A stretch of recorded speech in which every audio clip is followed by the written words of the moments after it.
Later tonight, Australia's population is set to reach another milestone. The Australian Bureau of Statistics has calculated that just after 11 p.m, the number of people living here will hit 25 million.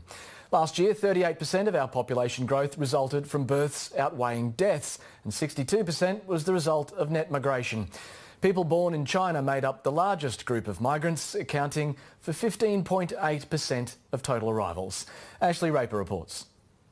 He doesn't have a name yet, but this newborn counts. He's inched Australia ever so close to a population of 25 million people.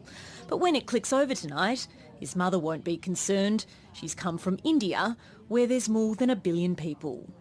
He will definitely get everything in this country. This country provides so much.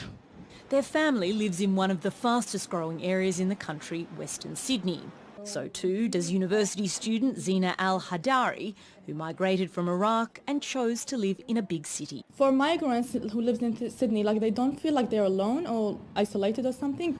New data reveals that almost 90% of migrants settle in either Sydney or Melbourne. But that's a trend the federal government wants to change.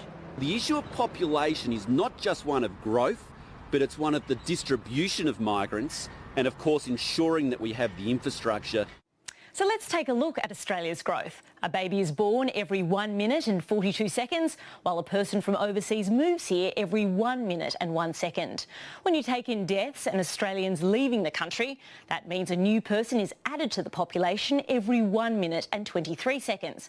Last year alone, 240,000 new migrants settled in Australia and 148,000 babies were born.